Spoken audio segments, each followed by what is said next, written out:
Então, pessoal, nosso próximo tema é longitude e latitude. Por que é importante estudarmos esses dois conceitos? Veja, hoje, com o advento do GPS, tudo está sendo orientado por longitude e latitude. No automóvel, você tem um GPS que pode te orientar a chegar a um determinado lugar. Simplesmente você vai digitar a longitude e a latitude ou vai descrever num painel o lugar que você quer chegar e ele vai te orientar. O nosso primeiro tema que vamos observar agora é longitude. Veja, durante o século XVIII foi o mais espinhoso problema científico a ser resolvido. Por quê? As nações ricas ou as nações colonialistas tinham que chegar até as suas colônias para poder retirar as riquezas que ali estavam. Mas, ao se afastar do continente, cada navio estava perdido completamente, pois não podia calcular a longitude. Em 1714, o parlamento inglês lançou um concurso.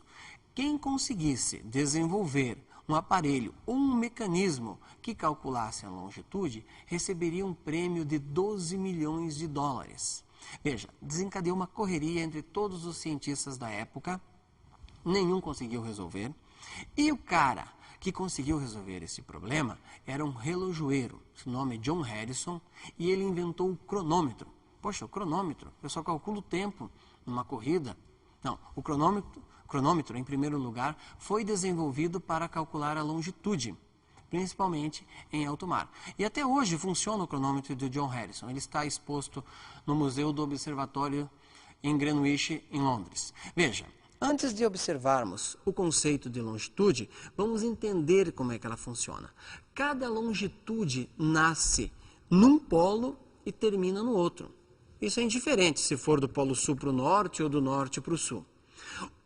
A longitude zero convencionou-se, tá? A regra já teve em vários lugares, já teve em Copenhague, já teve em São Petersburgo, já teve nas Ilhas Canárias, em Açores, e hoje está sobre Greenwich porque é uma questão política. A longitude zero, observe. Daí nós temos, a partir de zero, vai até 180 para o oeste e vai até 180 para leste, fechando, é claro, 360. O oposto de Greenwich, a longitude oposta a Greenwich, é o meridiano das datas, ou a longitude das datas. Veja, tem um sentido essa longitude estar aqui. Por quê? É um lugar que tem pouquíssimas terras, algumas ilhas apenas. Isso foi escolhido para que tenha menos transtorno no nosso dia a dia, para que o mesmo país não tenha 2 dias diferentes.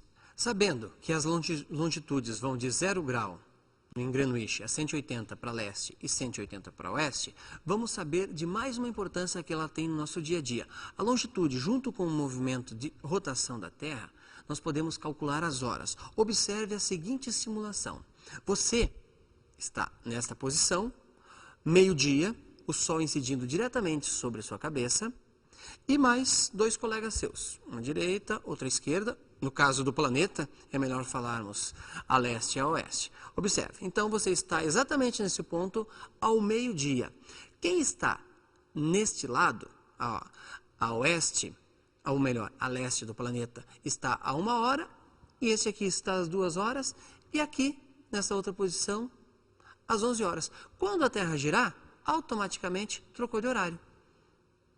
Meio-dia, 1 hora, 2 horas, 3 horas. Como é que é feita essa divisão? Imagine o seguinte, sabemos que o planeta, já que é um círculo, tem 360 graus. Divida 360 graus por 24. Observe a fórmula. 360 dividido por 24 dá 15 graus. A cada 15 graus de longitude, nós temos 1 hora.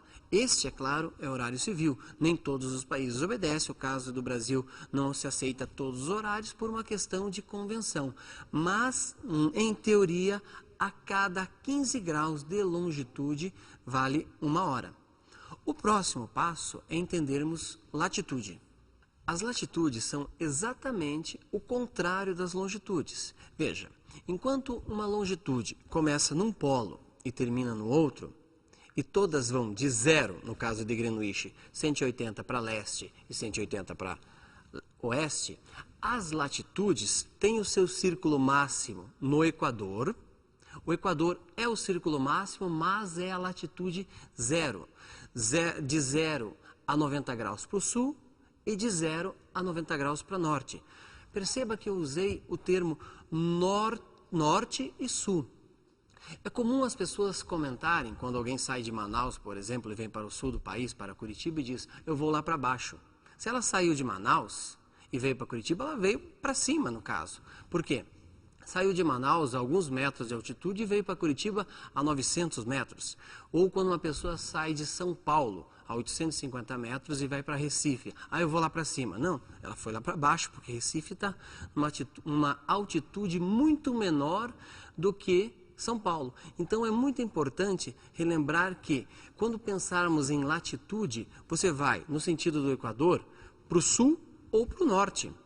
E não confundir mais com a questão das altitudes, eu vou lá para cima ou lá para baixo. Muito bem. Qual a outra questão importante sobre latitude que você deve saber? São as principais linhas. As latitudes têm muito mais nomes do que tínhamos com as longitudes. Veja, aqui no norte do planeta tem o Círculo Polar Ártico. Depois temos o Trópico de Câncer, a linha do Equador, o Trópico de Capricórnio e o Círculo Polar Antártico. O que significam esses círculos? Eles determinam as zonas climáticas do planeta. Observe no mapa. Temos aí, na parte norte do nosso planeta, a zona polar norte, mais ao sul, a zona temperada norte. Aí, entre o Trópico de Câncer e o Trópico de Capricórnio, a zona intertropical.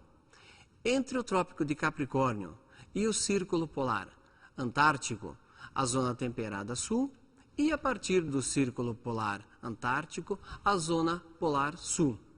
Vamos observar agora um trecho do filme do Walter Salles, onde 2 motoqueiros saem da Argentina, que está a uma latitude bem ao sul, e eles vão chegar até a Amazônia. Perceba como vai ter alteração no clima nesse percurso que eles vão seguir. Fecha de salida, 4 de enero. El periplo, de Buenos Aires hasta la Patagonia, y después a Chile. Chile, 12. Luego al norte, hasta los 6.000 metros por la columna vertebral de los Andes, hasta Machu Picchu. 3 de febrero. De ahí, al leprosario de San Pablo, en la Amazonia peruana. Y después Colombia. Y después cuando cumplo 3 Destino final, la península de Guajira en Venezuela, en la punta norte del continente. meses después. Querida vieja, Buenos Aires quedó atrás. Atrás también quedó la perra vida, la facultad, los exámenes y las disertaciones soporíferas. Ante nosotros se extiende toda América Latina. De ahora en adelante solo confiaremos en la poderosa.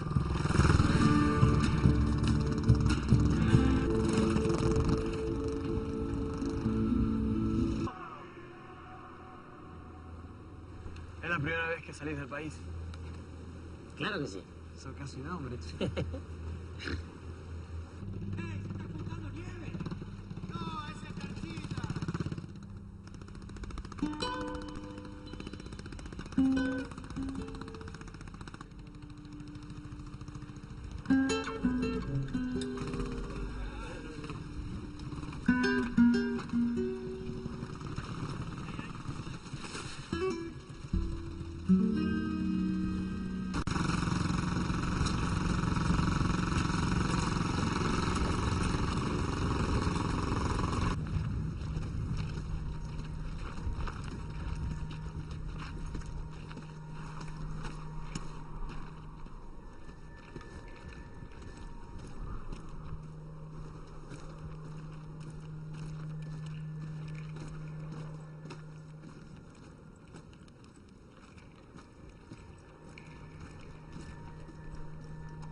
A medida que nos adentramos en la cordillera, encontramos cada vez más indígenas, que ni siquiera tienen un techo en lo que fueron sus propias tierras.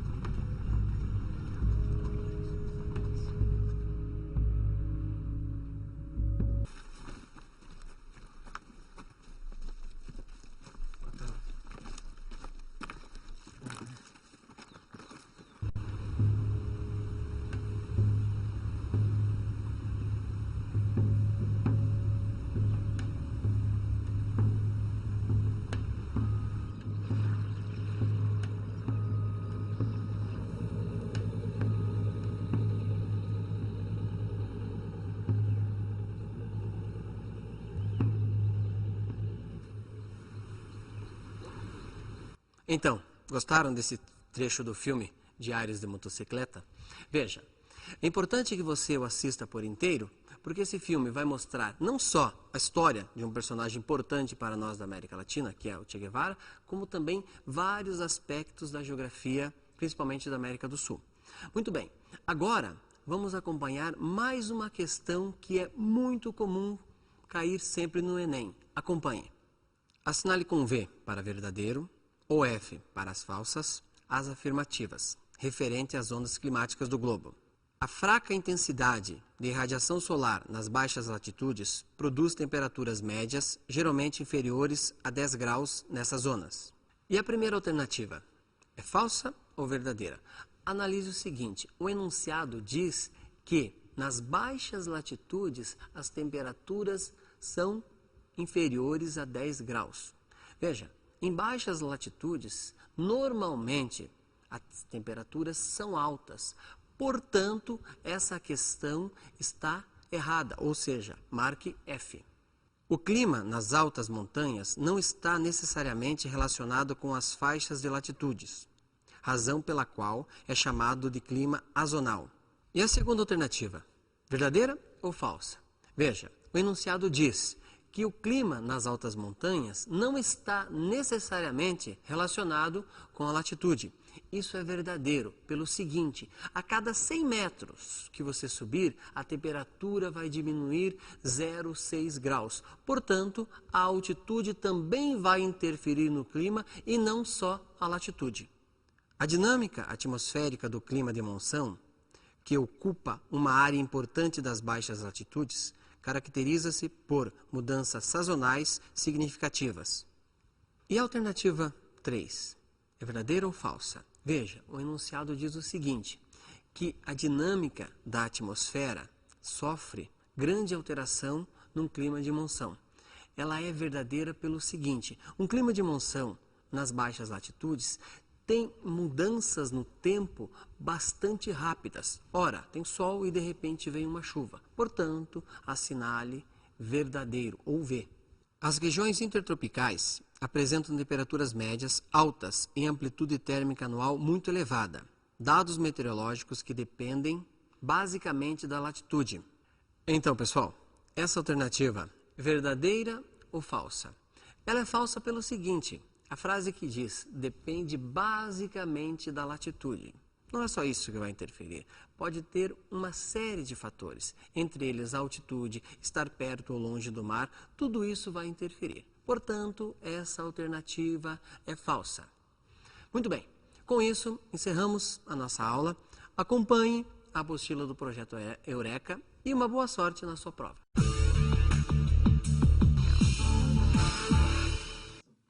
Obrigado, bom amigo Laércio, por mais uma bela inserção, mais uma vez a geografia desfilando conosco nas questões do Exame Nacional do Ensino Médio.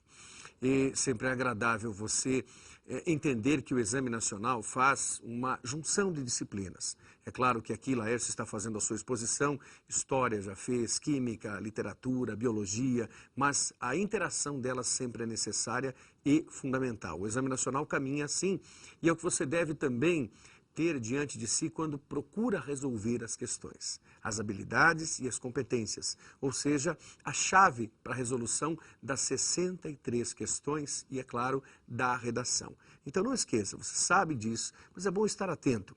É necessário ter uma resolução muito boa das questões, para que você atinja, no mínimo, 40 a 45 questões. O ProUni requer exatamente isso, que é um dos nossos grandes objetivos quando se pensa em Exame Nacional do Ensino Médio. Na semana que vem, nós teremos uma boa surpresa a você. Como sempre, o Projeto Eureka tem trazido novidades, inserções interessantíssimas. É o período de férias, é o momento de descanso. Sim, sem dúvida nenhuma, é hora de recarregar as energias para o segundo semestre, que é o semestre decisivo. É o segundo tempo deste jogo, se podemos fazer esse tipo de alusão. Na verdade, no primeiro momento, reconhecemos o adversário é competente e capaz, é a nossa prova, sabemos como vencer esse adversário e devemos exercitar agora uma pausa, um merecido descanso para respirar um pouquinho e aí sim continuarmos as atividades. Mas o Projeto Eureka não para. ele continua a plenos pulmões, em plena atividade, trazendo a cada semana uma situação diferenciada para você. Através do nosso e-mail, do Eureka, com K, @rtve.pr.gov.br, você pode sempre colocar as suas opiniões, as suas sugestões, as críticas construtivas. Nós queremos agradecer muito a Pernambuco, aos pernambucanos que nos escreveram durante a semana pedindo orientações e como ter acesso ao material. Nós estaremos respondendo e enviando, sim, esta apostila de apoio com a resolução de questões para caminhar junto com outros estados também. É o projeto Eureka da TV Paulo Freire, invadindo os rincões do nosso maravilhoso país. Uma boa semana a vocês, um bom final de semana, por assim dizer, e sábado que vem o projeto Eureka retoma suas atividades aqui na Paraná Educativa às 3 da tarde e, é claro, na TV Paulo Freire, que é responsável por este programa. Até semana que vem.